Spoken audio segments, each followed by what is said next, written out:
काय साहिले नवीन KTM घेतली काय? अरे हा भाऊ आत्ताच घेतली. भाऊ राडा केलाय, पार्टी पाहिजे आता आपल्याला. करू की पार्टी? अरे कॅश घेतली का लोन केले? लोन केले, 10,000 रुपये भरले आणि घेऊन आलो गाडी. अरे साहिल, एवढी महागाची गाडी घ्यायची काय गरज होती राव?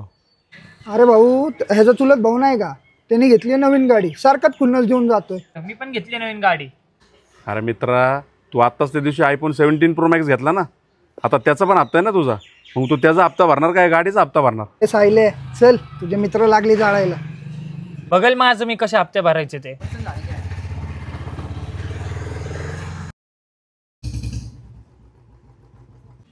ओ इथं साहिल जाधव कुठं राहतो? हे काय इथं आतमध्ये 3 नंबरचं घर. ए थांबव इथं. ओ घीच गाडी बघ, 773. साहिल जाधव तुम्हीच का? हो. या जरा बाहेर. अरे गाडी चावी दे, 3 हप्ते थकलेत, गाडी घेऊन जायला आलोय तुझी.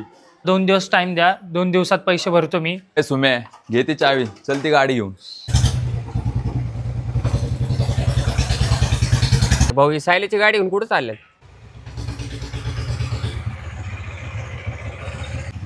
अरे मित्रा, कुठे घेऊन चाललाय गाडी? हप्ते नाही भरले त्याने म्हणून घेऊन चाललोय गाडी. अरे साहिल, ये ना जरा चौकात 2 मिनिटं. साहिल, किती हप्ते थकलेत गाडीचे? 3 हप्ते थकलेत भाऊ. अरे एखादा हप्ता ऍडजस्ट होत असेल तर बघ. नाही ना भाऊ, iPhone टाकलाय विकायला, 2-3 दिवसात येतील पैसे. ऐक ना दादा, एक हप्ता भरला तर सोडशील ना गाडी आता? आत्ता एक हप्ता भरत असला तर सोडतो गाडी लगेच.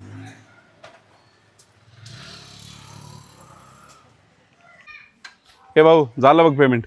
हा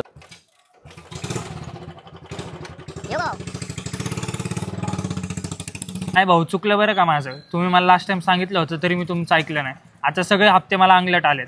अरे ऐक ना साहिल, एक गोष्ट कधी पण लक्षात ठेव, जेवढं आपलं अंथरुण असतं ना तेवढेच पाय पसरायचे असतात मित्रा. तू काय केलं माहिती का, ह्याला त्याला खुन्नस द्यायच्या नादात तू 17 Pro Max 1.5 लाखाचा फोन घेतला. त्यानंतर परत तू तुझ्या चुलत भावाने गाडी घेतली म्हणून त्याला खुन्नस द्यायची म्हणून परत तू एवढी महाग KTM 3 लाखाची घेतली. दुसऱ्यांना खुन्नस द्यायच्या नादात तू स्वतःची लाईफ काय करून घेतली, जड करून घेतली. आता तू हे हप्ते भरायला कुठं तर दुसरीकडनं पैसे व्याजाने घेणार, त्याचं व्याज भरता भरता तू कर्जबाजारी होणार. मग एक दिवस तुझ्यावरती खूप वाईट वेळ येणार, लक्षात ठेव. सगळे तुला म्हणतात बाबा गाडी घे गाडी घे, पण आता तो हप्ते भरायला तुझा मित्र येणार आहे का? हप्ते तुलाच भरायला लागणार, लक्षात ठेव. त्यामुळे आयुष्यात आहे ना, ह्याचं त्याचं ऐकून कधीच कुठला निर्णय घ्यायचा नाही.